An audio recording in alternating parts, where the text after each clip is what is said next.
el día de hoy, y para bajar los ánimos, porque vaya que han sido días interesantes, días bien calientitos, aparte del calor que se siente en el estudio y en todo México, pues le doy la bienvenida al abogado Francisco Martínez, quien es candidato a juez de distrito en materia administrativa acá en Ciudad de México. Bienvenido, candidato. ¿Qué tal? Muy buenas tardes a ti, Max, y también a tu audiencia. Gracias por el espacio. Candidato, ¿quiere ser juez de distrito en materia administrativa? Cuéntanos, ¿qué hace un juez de distrito en la materia? Claro. Para empezar, los jueces de distrito son la primera instancia de la justicia federal. Y en particular, los jueces de distrito en materia administrativa son las personas juzgadoras que resuelven cuando hay un conflicto entre la autoridad y los particulares, ¿no? Las y los ciudadanos o incluso cualquier persona que se encuentre aquí en el territorio nacional, porque de lo que se trata es de garantizar los derechos fundamentales, los derechos humanos que tenemos. Y ejemplos hay muchísimos. Pueden ser cuando les clausuran sus negocios, cuando les cortan el agua o la luz, en particular en el caso de la luz, porque se está vulnerando un derecho humano.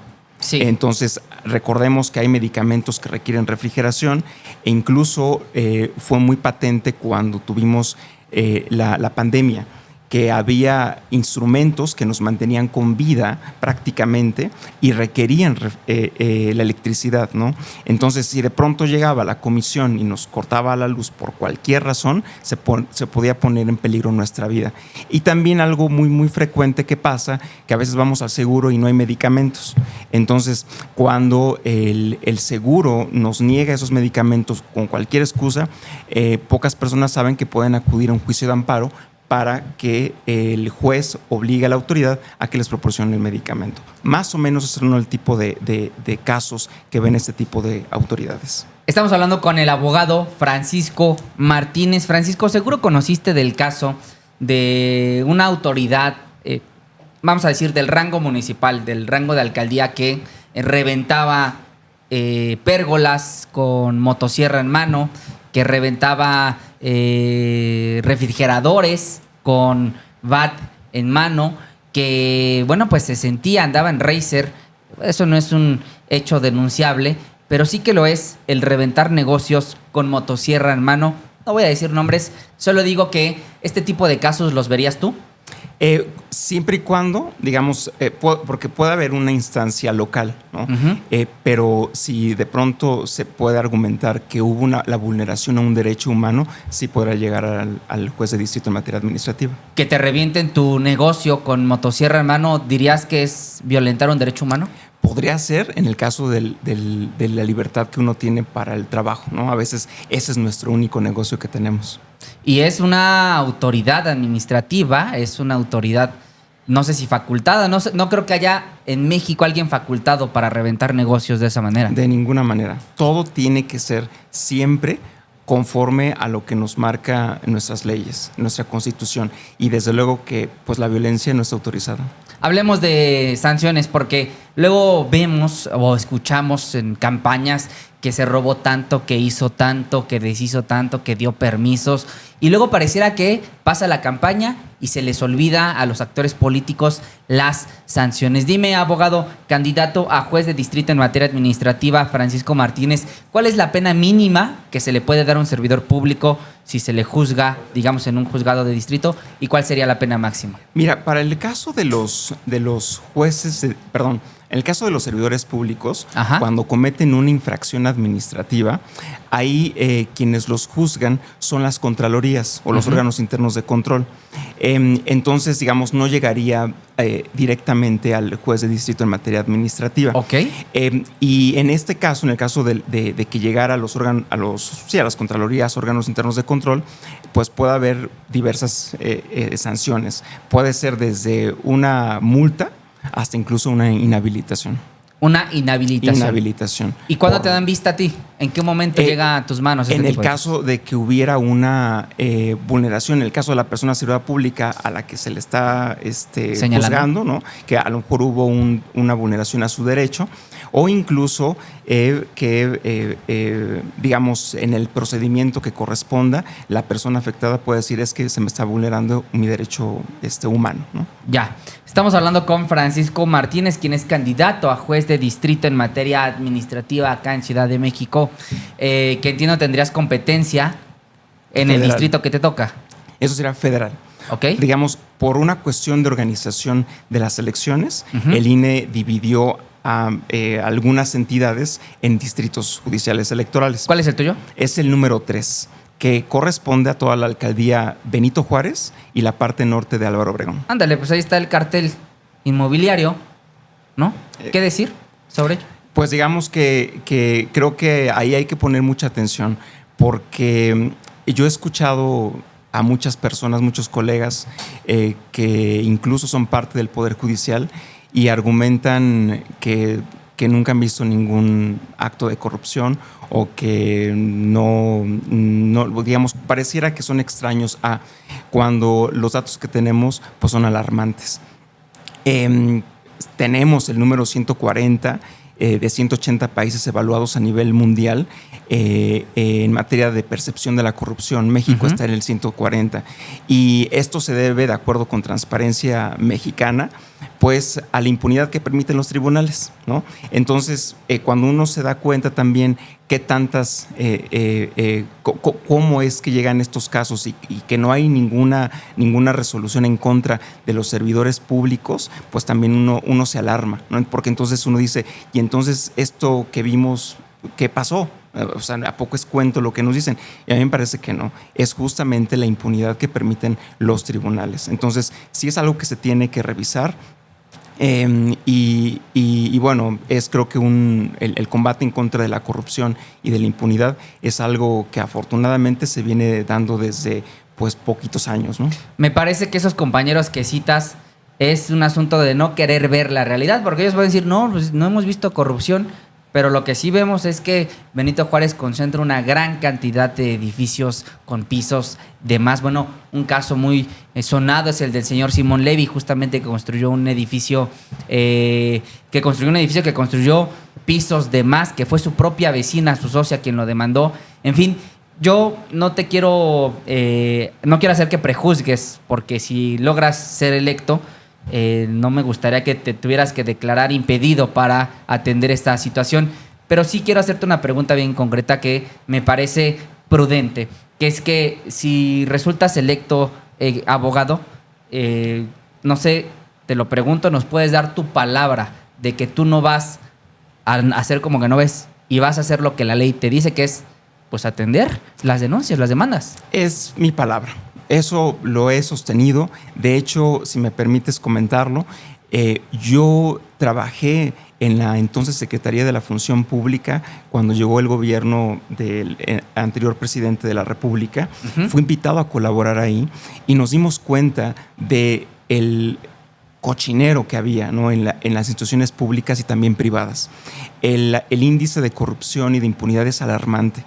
Y lo que tratamos de hacer es muchas políticas públicas para tratar de que esto disminuyera.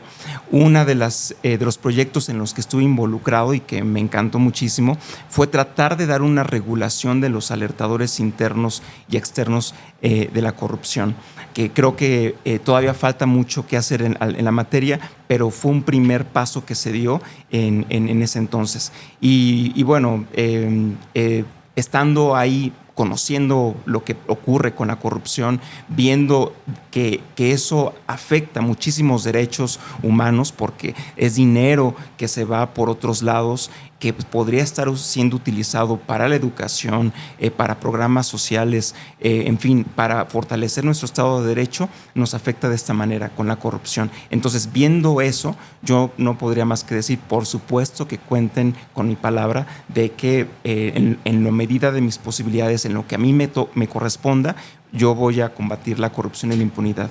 La ley es la ley, abogado Francisco Martínez, candidato a juez de distrito en materia administrativa, y queremos que se le aplique al cártel inmobiliario, sin duda, a ese cártel y a todos los que pues en su momento lleguen a tu mesa. Hablando de la función pública, cuéntanos, ¿cuál es tu experiencia? Yo actualmente tengo más de 3 años de experiencia en el servicio público. Inicié en la entonces Asamblea Legislativa del Distrito Federal, donde participé en una iniciativa, fui el pionero en esa iniciativa que actualmente nos permite a todas las personas elegir libremente el orden de los apellidos de nuestros hijos. Órale. Eso fue en 2013, pero bueno, el gobierno capitalino, que era, el titular, el jefe de gobierno era Miguel Ángel Mancera, vetó esa iniciativa a pesar de que ya la había aprobado el Pleno de la Asamblea Legislativa. Después estuve trabajando también en la Facultad de Derecho de la UNAM, en el Seminario de Filosofía del Derecho, y después fui invitado a trabajar en la entonces FEPADE, en la entonces Fiscalía Especializada para la Atención de Delitos Electorales, en la época en la que estuvo el doctor Santiago Nieto Castillo. Entonces, pues ahí me tocó defender a la autoridad cuando incluso pues había algunos casos pues muy importantes, ¿no? Como el de Emilio Lozoya, ¿no? en ese entonces. Y posteriormente trabajé también en el Instituto Electoral del Estado de Querétaro, después en la Secretaría de la Función Pública, y desde hace 5 años trabajo en el Tribunal Electoral del Poder Judicial de la Federación. O sea, la has campechaneado. Digamos, sí, es sí y no. Tienes diferentes aristas que hacer público. Exactamente. Porque también lo que me ha interesado mucho es ver de qué manera, ¿no? Estando en el servicio público, tratar de hacerlo mejor y ir tomando como las distintas experiencias, ¿no? Entonces, la verdad es que ha sido mi trayectoria profesional diversa y esa creo que es una de mis principales fortalezas. Sin duda me parece una fortaleza, como bien lo refieres, porque no es habitual.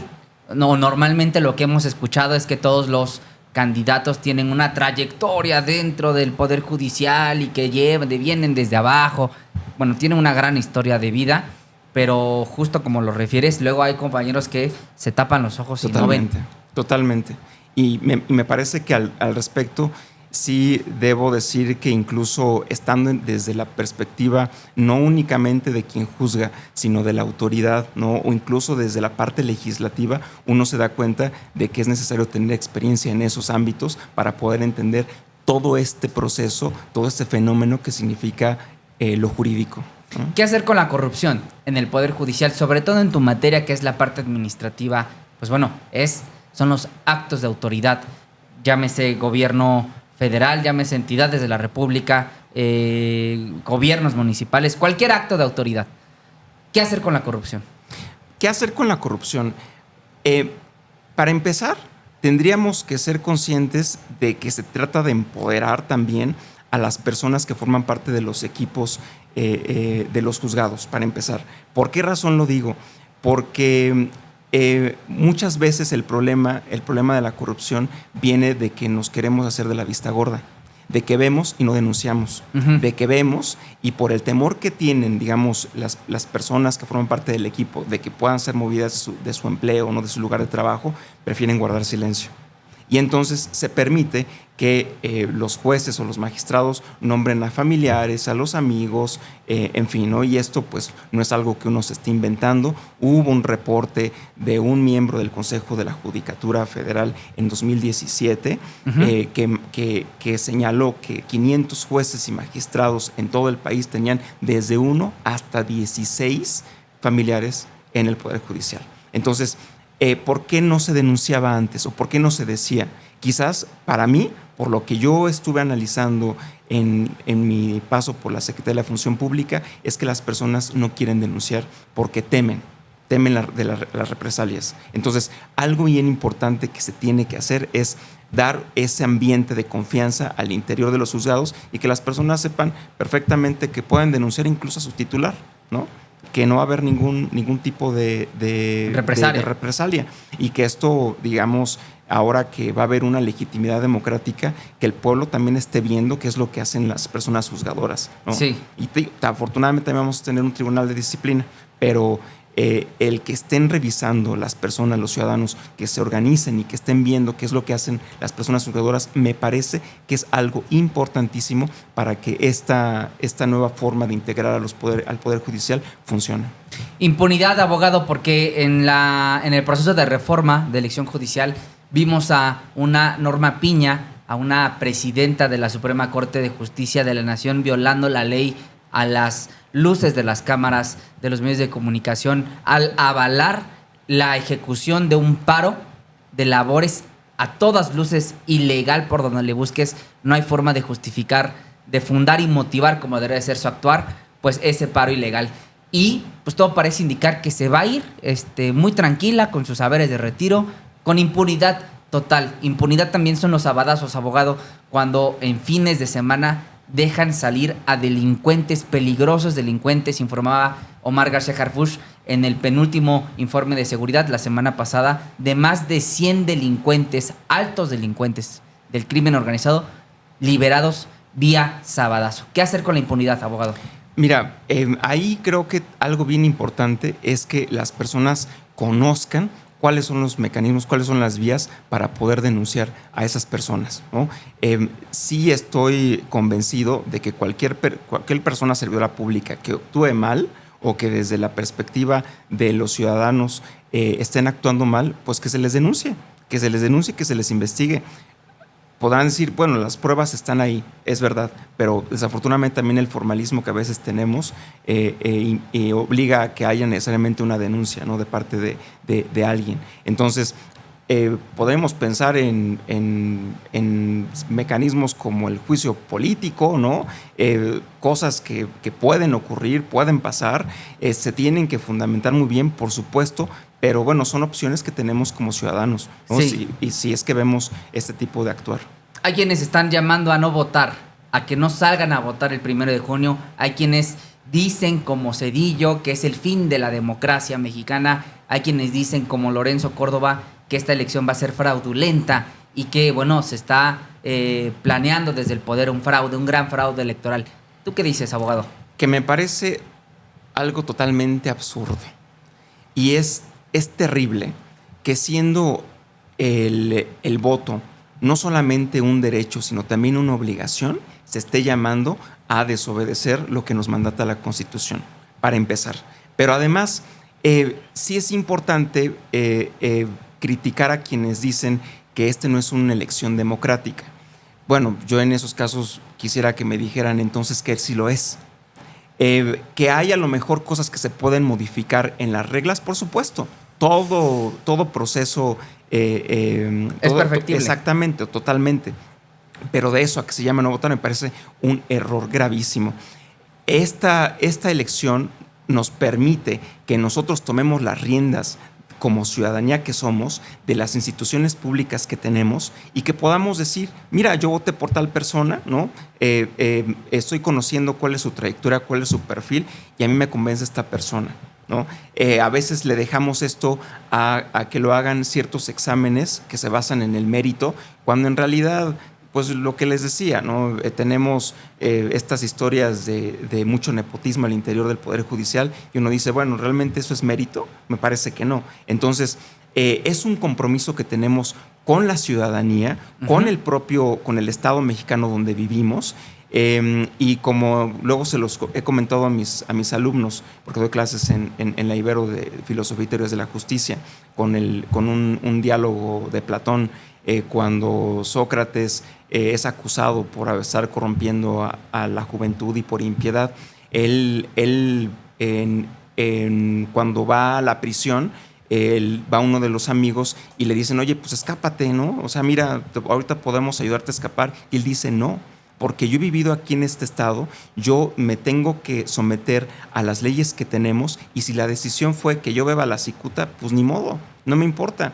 Pero esto es también querer pues al país en donde uno vive y hacerse responsable de las cosas que pasan al interior del país. Entonces, a mí me parece que es una terrible invitación la que hacen pues estas figuras mal llamadas públicas, ¿no?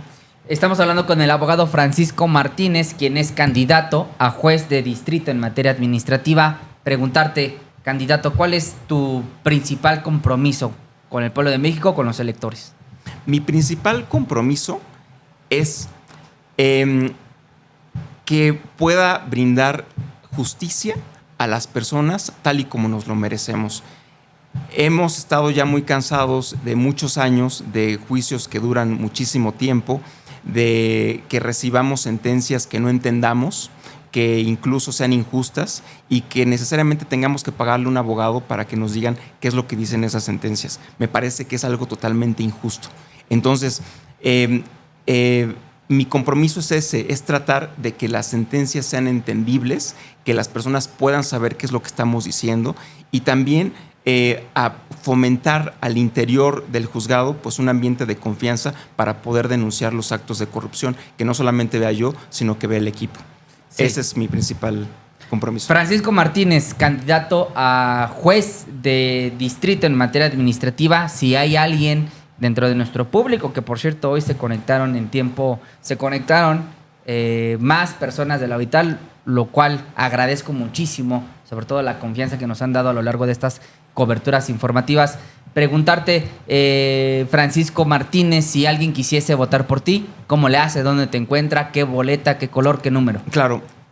Cuando vayan a las elecciones, a la casilla, les van a entregar 9 boletas en total, 6 que corresponden a las elecciones federales y 3 a las locales. A mí me van a encontrar en la boleta amarilla, que corresponde a las juezas y jueces de distrito. En la boleta amarilla van a encontrar 2 columnas. En la columna del lado izquierdo van a estar las mujeres y del lado derecho a los hombres. A mí van a encontrar al lado de los hombres con el número 23. Si deciden votar por su servidor, van a tener que colocar el número 23 en el primer recuadro, que es el cuadrito naranja dentro de la boleta amarilla. Bueno, pues ahí está. Es la información que el día de hoy trajimos para ustedes. Es el candidato con el número 23 de la boleta amarilla. Es correcto. Boleta amarilla, juez de distrito en materia administrativa, Francisco Martínez. Muchísimas gracias, Francisco. No, a ti. Muchísimas gracias, Max.